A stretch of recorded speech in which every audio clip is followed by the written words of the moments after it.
Assalamualaikum warahmatullahi wabarakatuh. Waalaikumsalam warahmatullahi wabarakatuh. Jadi kami di sini akan mempresentasikan tugas besar Sistem Energi Listrik Terbarukan dengan saya Neri Sarviana Putri, NIM 11022023887 bersama rekan saya. Saya Arkandia Afisa dengan NIM 11022000637. Jadi topik yang akan kita bahas itu yang pertama list kebutuhan beban listrik harian. Lalu topik yang kedua itu beban listrik selama 1 bulan. Topik yang ketiga itu perhitungan base load dan peak load, dan yang keempat itu potensi energi terbarukan di wilayah Wonosobo. Lanjut ke yang pertama itu list kebutuhan beban listrik harian. Jadi di sini kita ngitung total daya beban listrik selama 1 hari di rumah, di mana di tabel ini kita bagi jadi 6 bagian per ruangan. Yang pertama itu ada dapur dengan komponen yang pertama itu rice cooker dengan daya 400 watt. Lama waktu penggunaannya 1 jam per hari, jadi total dayanya 400 watt. Lalu ada kulkas dengan daya 100 watt.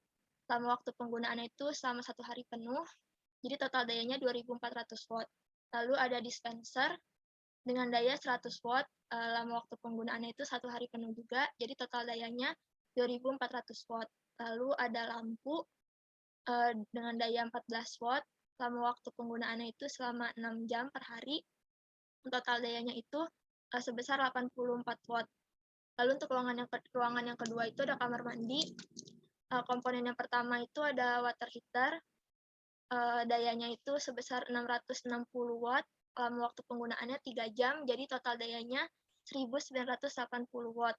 Lalu ada mesin cuci dengan daya 1050 watt. Lama waktu penggunaannya itu 1 jam per hari rata-ratanya. Total dayanya itu sebesar 1050 watt. Lalu ada lampu dengan daya 14 watt.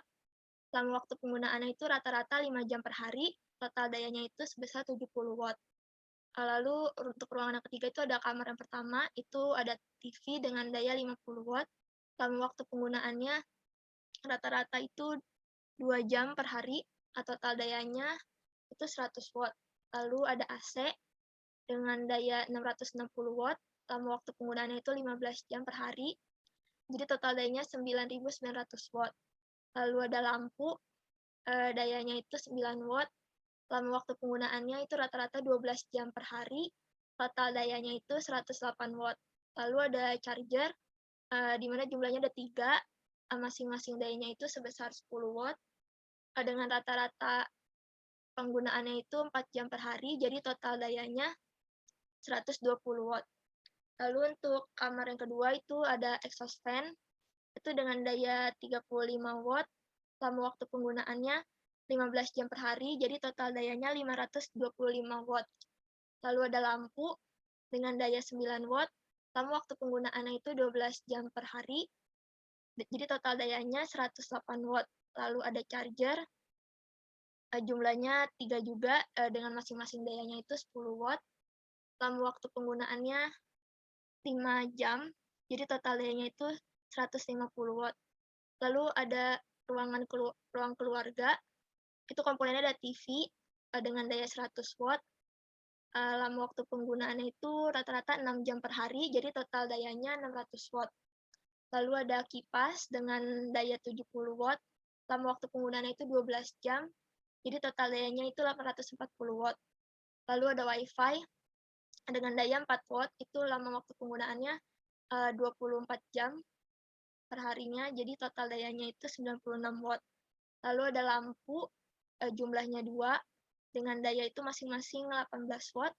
Lama waktu penggunaannya itu sekitar 12 jam per hari, jadi total dayanya 432 watt. Lalu untuk di garasi, ada CCTV dengan jumlah 2, masing-masing dayanya 9 watt. Itu lama waktu penggunaannya 24 jam per hari, jadi total dayanya 432 watt. Lalu ada lampu yang jumlahnya 2, dengan dayanya masing-masing 18 watt. Lama waktu penggunaannya itu 12 jam per hari, jadi total dayanya 432 watt. Jadi total daya tiap-tiap komponennya itu kita hitung, kita jumlahkan, jadi total daya per harinya itu 22.227 watt, atau kalau diubah dalam kilowatt hour itu menjadi 22,227 kilowatt hour. Lanjut ke subtopik yang kedua itu beban listrik selama 1 bulan. Jadi di sini dilampirkan beban listrik, tagihan listrik dalam bulan April tahun 2022 dari PLN langsung. Kalau kita hitung total beban listrik per bulannya itu dari yang tadi harian, itu jumlahnya menjadi 666,81 kilowatt hour. Jadi kira-kira jumlah tagihannya itu di bulan April itu sebesar 1.176.448, jadi sekitar segitu.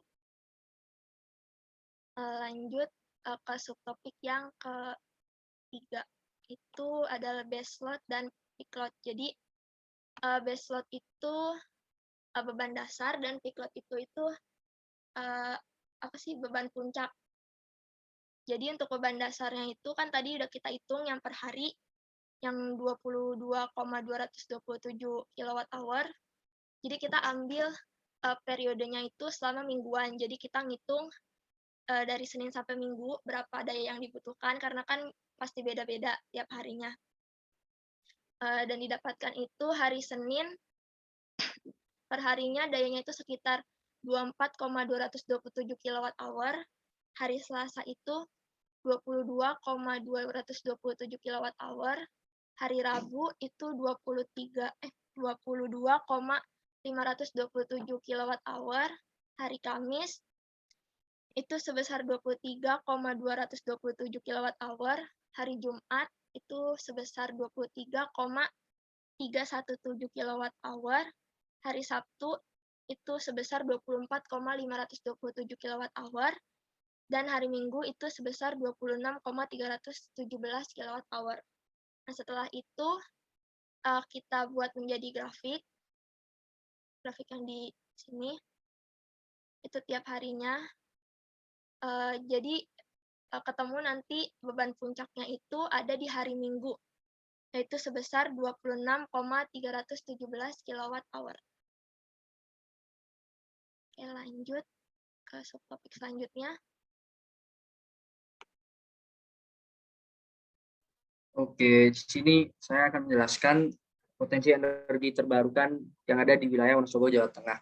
Nah, energi panas bumi. Energi panas bumi yang kami ambil yaitu di Dieng, Wonosobo, Jawa Tengah. Pengertiannya yaitu energi panas bumi dikenal sebagai energi geotermal yang berasal dari bahasa Yunani, di mana kata geo yaitu bumi dan thermal adalah panas. Kemudian kita artikan sebagai energi panas bumi yang dihasilkan dan disimpan di dalam inti bumi. Jika dibandingkan dengan bahan bakar fosil, panas bumi merupakan sumber energi bersih dan hanya melepaskan sedikit gas rumah kaca. Kemudian energi panas bumi dibahas dalam Undang-Undang Nomor 27 Tahun 2003 tentang panas bumi.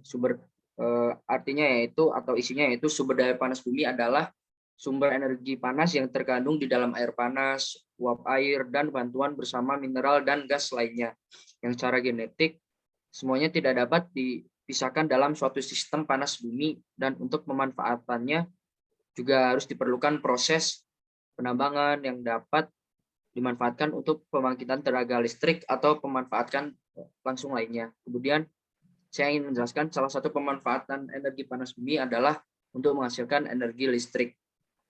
Kemudian sekitar 40% cadangan energi geotermal di dunia terletak di Indonesia. Cadangan energi panas bumi yang terbesar terletak di wilayah barat Indonesia, di mana ada permintaan energi yang paling tinggi yaitu Sumatera, Jawa, dan Bali. Sulawesi Utara adalah provinsi yang paling maju juga dalam penggunaan geotermal untuk energi listrik, yaitu sebesar 40% dari pasokan listriknya yang didapat dari energi geotermal. Lanjut ya. Ya.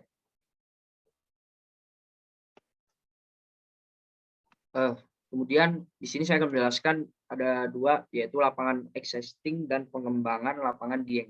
Nah, di sini yang pertama saya akan menjelaskan lapangan existing terlebih dahulu. Dieng itu terletak di Provinsi Jawa Tengah yang merupakan salah satu lokasi proyek pembangkitan listrik tenaga panas bumi Geodipa Energi. Dengan kontur pegunungan, sumber air panas, kemudian ada solvatara, fumarel, serta mengindikasikan bahwa dia merupakan lokasi yang potensial untuk dikembangkan sebagai sumber energi panas bumi. Total potensi energi yang dimiliki di daerah tersebut diperkirakan sebesar 400 MW megawatt.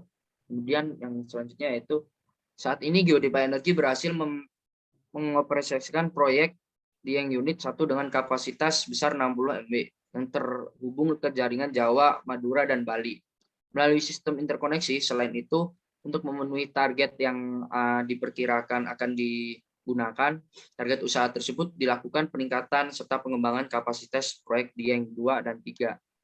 Kemudian di lapangan Dieng existing yang dilakukan ini adanya banyak sumur yang dibangun, kemudian memberikan ketersediaan dan teknis yang lebih tinggi sehingga dapat lebih meningkatkan sukses rasio pengeboran.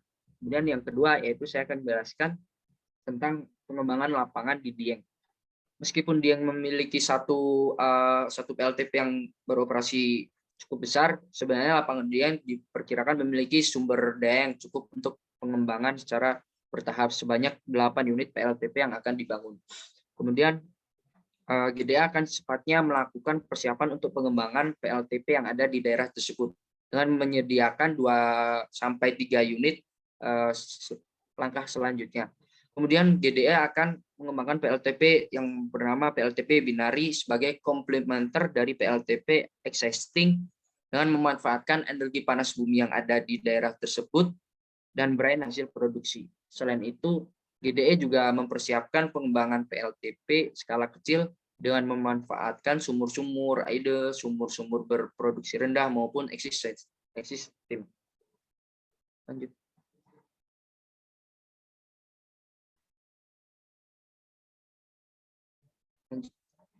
Nah, di sini saya akan menjelaskan yang terakhir yaitu kesimpulan yang sudah kami kerjakan, yaitu yang ada 4, yaitu yang pertama yaitu besar beban listrik dalam periode harian adalah sebesar 22,227 kWh. Kemudian ada yang kedua, besar beban listrik dalam periode bulan adalah sebesar 666,81 kWh. Kemudian yang ketiga, puncak beban listrik dalam periode mingguan ada pada hari Minggu, yaitu sebesar 26,317 kWh. Kemudian yang keempat yaitu potensi energi terbarukan di wilayah Wonosobo, Jawa Tengah yang bernama PLTP atau pembangkit listrik tenaga panas bumi Geodipa Energi yang berada di Dieng, Wonosobo, Jawa Tengah.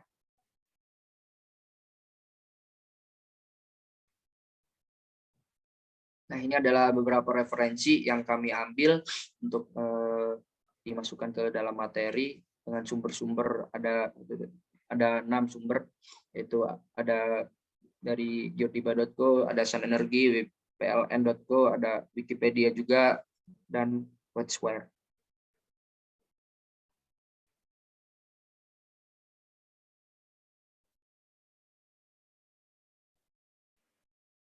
Mungkin sekian dari presentasi kami berdua. Kurang lebihnya mohon maaf. Terima kasih dan semoga bermanfaat. Wassalamualaikum warahmatullahi wabarakatuh. Waalaikumsalam warahmatullahi wabarakatuh.